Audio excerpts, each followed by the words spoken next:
उसके दिल में बात बैठ गई थी कि हीरामन आजाद होता तो ना मरता। शहर में एक चिड़िया बेचने वाले की दुकान थी। छोटी छोटी रंग बिरंगी चिड़िया, तोते, काकातुआ, कबूतर, तीतर, मैना, कई तरह की चिड़िया पिंजड़ों में लटक रही थी। रमेश ने सभी चिड़ियों का मोल किया तथा सभी चिड़िया खरीद ली। चिड़िया वाला सोच में पड़ गया कि बिना पिंजड़ों के ये ग्राहक चिड़िया ले कैसे जाएगा, क्योंकि रमेश ने उसे साफ तौर पर कहा था कि भैया चिड़ियों का मोल बताना, पिंजड़े का मोल नहीं बताना।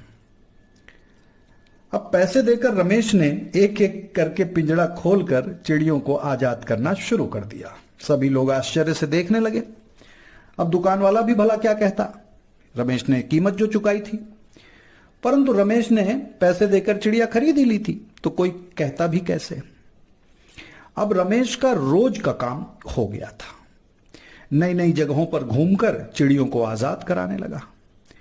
अच्छा, सरकारी नौकरी में काफी वर्ष काम करने के उपरांत इतना पैसा तो था ही कि अपना गुजर बसर कर सके और चिड़िया भी खरीद सके। कभी मन करता तो घर वापस आ जाता, कुछ दिन रहता तथा गांव वालों को अपनी चिड़ियों की आजादी के किस्से सुनाता। अब तो कई जिलों में रमेश मशहूर हो चुका था। कई संस्थाओं ने बुलाकर पुरस्कृत करना भी शुरू कर दिया। रमेश ने अपनी एक संस्था बना ली तथा पक्षियों का इलाज, संरक्षण तथा आजाद कराने की मुहिम छेड़ दी।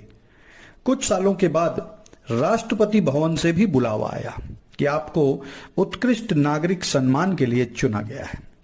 राष्ट्रपति महोदय ने पूछा अवार्ड देते वक्त कि यह कार्य करने की प्रेरणा कहां से मिली। रमेश ने अपना अनुभव दोहराते हुए कहा, आजादी से बड़ी कोई सौगात नहीं होती। और इसके बाद अवार्ड लेकर रमेश चुपचाप वहां से चले आए।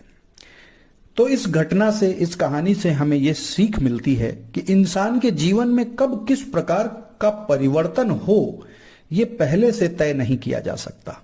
हां, अगर किसी प्रकार का परिवर्तन है तो यह आपके हाथ में जरूर है कि उसे आप पॉजिटिव वे में लेते हैं या नेगेटिव वे में लेते हैं और अपने जीवन को किस तरह ढालते हैं।